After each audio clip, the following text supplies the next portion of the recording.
Students of class 3, this is your lecture number 2 of your unit 1 living on earth। ठीक है बच्चों, यहाँ पर हमारा सेकंड लेक्चर है जिसमें फर्स्ट टॉपिक है ब्रीथिंग। ठीक है, सांस लेना। Breathing, human and other animals have a nose, they breathe in the air. ठीक है, हम एनिमल्स की बात करें या हम ह्यूमंस की बात करें तो इनके पास नोज़ होती है जिससे वो सांस ले सकते हैं। ठीक है, बट एनिमल्स जो हैं उनकी डिफरेंट वेज होते हैं ब्रीथिंग के। कैटरपिलर जो हैं उसकी बॉडी में छोटे छोटे से होल्स होते हैं, स्पाइरकल्स होते हैं, वो उससे सांस लेते हैं। चिकन के पास लंग होते हैं।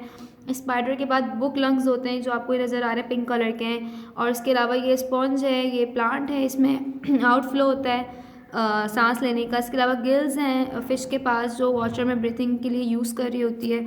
तो ये डिफरेंट वेज़ हैं ब्रीथिंग के, सांस लेने के। प्लांट जो हैं वो भी सांस लेते हैं, वो सांस लेते हैं स्टोमेटा के हेल्प से। ठीक है, छोटे छोटे प्लांट्स में होल्स होते हैं जिसकी हेल्प से वो क्या करते हैं, सांस ले रहे होते हैं।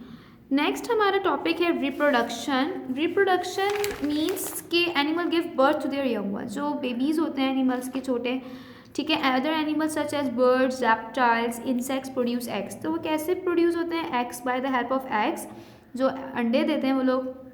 इन this ways animals reproduce their own kind. फिर क्या होता है, उस एग में से बेबी निकलता है और बेबी के बाद वो बड़ा होकर उन्हीं के ही जैसा एडल्ट होकर उन्हीं की तरह बिल्कुल बन जाता है। ठीक है, अब हम यहाँ पे देखें तो यहाँ पे सबसे फर्स्ट में एक मदर है और बेबी है। तो क्या है, मदर जो है वो बेबी बड़ा होकर जो है वो अपने पेरेंट जैसे ही थोड़ा थोड़ा रिसेंबल करने लगता है। प्लांट्स की बात करें तो एक सीड लगाते हैं, सीड्स में थोड़े टाइम बाद वो जब ग्रो होता है, जब उसकी ग्रोइंग स्टेज कंप्लीट हो जाती है तो become plant.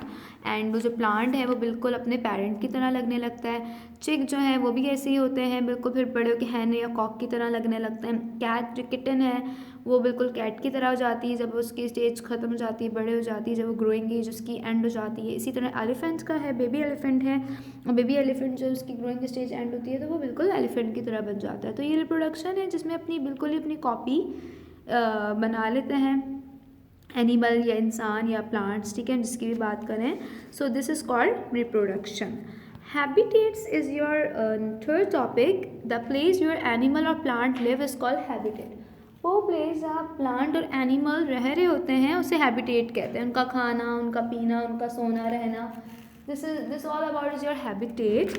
The place where animals live is called habitat. To survive need food, water, air, shelter.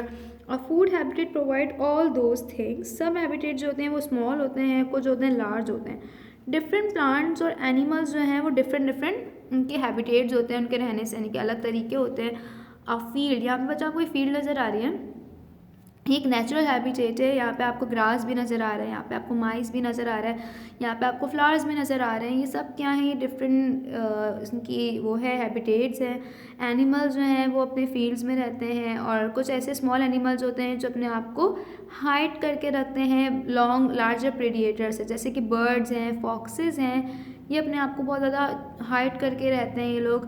Many of the dig live among the plants. बहुत सारे डिग हो गए, ब्रोज हो गए, ये प्लांट के बीच में रह रहे होते हैं। ठीक है, अगर हम लार्ज वाइल्ड एनिमल्स की बात करें तो जैसे कि लाइन है यहाँ पे आपको, और डियर नज़र आ रहे हैं, ये जो हैं ये नेचुरल हैबिटेट इनका ये है कि ये लार्जर छोटे जो एनिमल्स होते हैं उनको खाते हैं। ये स्मॉल क्लम्स ऑफ ट्रीज़ में भी, रॉक के बिटवीन भी रहते हैं, और ये they can hide themselves in the areas when they hunt. और ये अपने आप को हाइड करते हैं क्योंकि इन्हें भी हंटिंग, जब ये हंटिंग होती है, शिकार होता है, तो उससे अपने आप को बचाने के लिए। ठीक है, lines have a sharp teeth होते हैं इनके बहुत ज़्यादा, और इसके अलावा जब ये हेल्प देम द हंट, ये जब लाइन शिकार करता है छोटे एनिमल्स का तो उसमें ये हेल्प करते हैं, उसके लार्ज जो टीथ हैं। और here are the some of the main habitats. अगर हम देखें तो हम नेक्स्ट पे पोलर रीजन्स ऑफ एनिमल्स हैं, इनके कुछ अलग वर्ल्ड में हम बहुत सारे रीजन्स मौजूद हैं जहाँ पर डिफरेंट एनिमल्स और प्लांट्स सर्वाइव कर रहे हैं और उनके अलग हैबिटेट्स हैं। First of all we are studying the polar region. Polar region animals में आपको बच्चों नज़र आ रहा है, पोलर बेयर हैं, वुल्फ हैं, पेंगुइन है, सीवीड है, और इसके अलावा फ़िश है। तो ये पोलर रीजन्स में रहते हैं जो बहुत ज़्यादा जहाँ बर्फ़ होती है। सेकंड आपको बच्चों डेजर्ट एनिमल्स हैं जहाँ पर बिल्कुल वाटर नहीं होता, बहुत ज़्यादा गर्मी होती है, सनलाइट ज़्यादा, वहाँ पे धूप होती है, गर्म एटमॉस्फेयर ज़्यादा होता है वेदर वहाँ का। तो वहाँ पे कौन होता है, कैक्टस प्लांट होता है वहाँ पे, फॉक्स, लेजर्ड, कैमल, स्नेक, शर्प, ये सब जो हैं वहाँ पर मौजूद होते हैं। ठीक है, डेजर्ट में सी एनिमल की अगर हम देखें तो सी एनिमल में आपको फ़िश नज़र आ रही है, सी हॉर्स नज़र आ रहा है, स्टार फिश नज़र आ रही है, वेल नज़र आ रहे हैं, टर्टल है। ये डिफरेंट वाटर एनिमल्स हैं जो सी में पानी में रहते हैं। रिवर और लेक्स की अगर हम बात करें तो उसमें भी डक हो गई, इसके अलावा स्टार फिश, ऑक्टोपस, पेंगुइन और वेल, ये सारे रिवर्स और लेक में रहने वाले एनिमल्स हैं। फॉरेस्ट के एनिमल्स की क्या हैबिटेट है कि उनमें मंकी है, पैरट है, फ्रॉग है, टाइगर है, एलिफेंट है, बियर है। सो ये जो है फॉरेस्ट में रहते हैं। अब मतलब आप लोगों ने डिफरेंट रीजन्स में देखा कि पोलर रीजन, डेजर्ट रीजन, सी, रिवर, लेक, फॉरेस्ट, सब में सब एनिमल्स रह रहे हैं और उनके रहने, खाने, पीने, हर चीज़ की जो है वो हैबिटेट्स अलग हैं, डिफरेंट है एक दूसरे से, ठीक है। Living things are adapted to the habitat in which they live. वो कैसे अपनी हैबिट को अडेप्ट करते हैं, जहाँ पे वो रह रहे होते हैं, फिर वहीं के उनको डेली वही रूटीन उनका होता है तो उनको अडेप्शन मिल जाती है, ठीक है। इसके अलावा इनके स्पेशल पार्ट्स होते हैं जो उन्हें हेल्प कर रहे होते हैं इन्वायरमेंट में फिट रहने के लिए, ठीक है। जैसे कि मैं अगर आपको एक छोटी सी एग्जांपल दूंगी कि कैमल है, कैमल के अंदर, कैमल के पास हम्प होते हैं मौजूद, जिससे कैमल जो है हम सॉरी उसका बैक होता है जो पीछे मोटा सा निकला हुआ होता है, वो हम्प होता है। कैमल के जो अंदर एक ऐसी एबिलिटी होती है कि वो खाने को अपने अंदर स्टोर करके रखता है for a many days, 15 days to 1 month।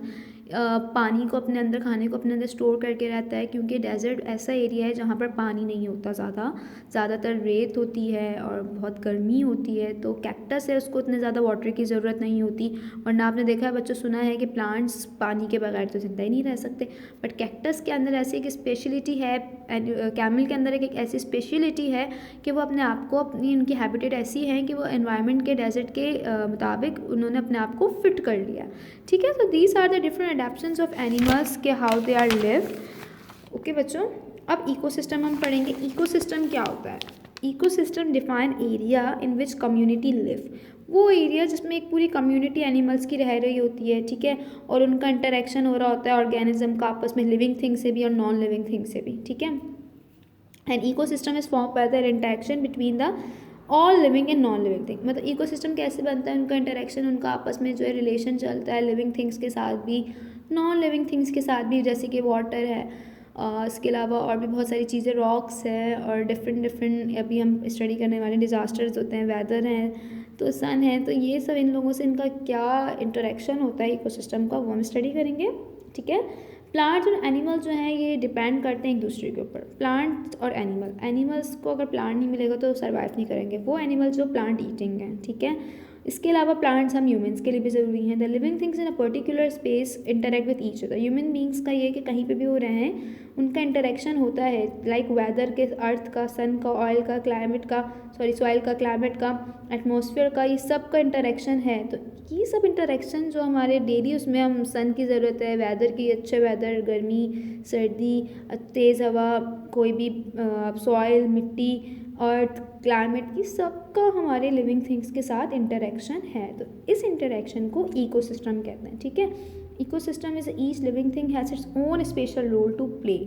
Ecosystem जो है वो अफेक्ट करता है कुछ न्यू प्लांट्स को, एनिमल्स को इंट्रोड्यूस करवाने में, जैसे कि the new arrival can push other and this can affect the living things depend on them. Ecosystem जो है वो डिसरप्टेड भी हो जाता है अगर कोई नेचुरल डिज़ास्टर हो जाए, जैसे कि तूफ़ान आ जाए, या जैसे कि स्टॉर्म्स हों, सैलाब आ जाए, फायर, आग लग जाए, या वॉल्केनिक इरप्शन हो जाए, जो वॉल्केनोस में से आग निकल रही होती है, या जो वो निकल रहा होता है ऐश, तो उसकी वजह से भी क्या होता है कि डिज़ास्टर्स की वजह से भी इकोसिस्टम डिस्टर्ब हो जाता है, ठीक है।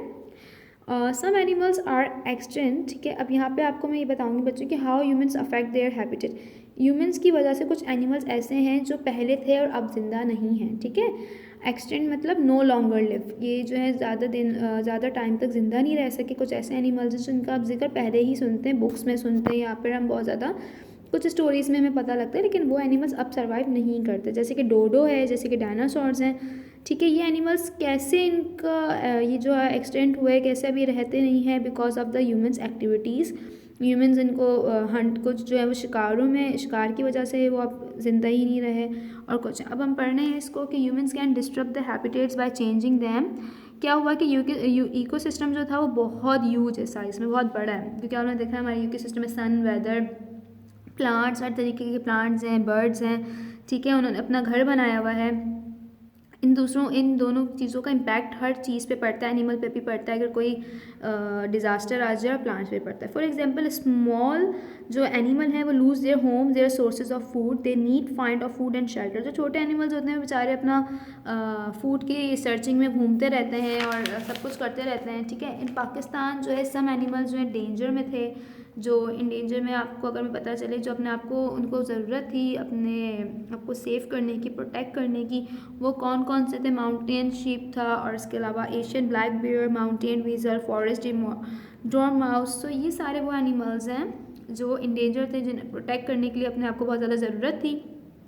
इसके अलावा जो एनिमल जो है एक्सटेंट एनिमल्स हो गए, जो अब ज़्यादा टाइम तक ज़िंदा नहीं रहे, वो ह्यूमन की ये एक्टिविटीज़ थी कि उनको जो है वो इन्वायरमेंट सही नहीं मिल सका, या फिर वो हंट हो गए, शिकार, जो शिकारी थे उन्होंने अपनी हंटिंग में उनको हंट कर दिया। मतलब डिफरेंट उनके वेज हैं, ह्यूमंस की एक्टिविटीज़ हैं, जिनकी वजह से कुछ एनिमल्स जो हैं वो ज़िंदा अब नहीं हैं, ठीक है।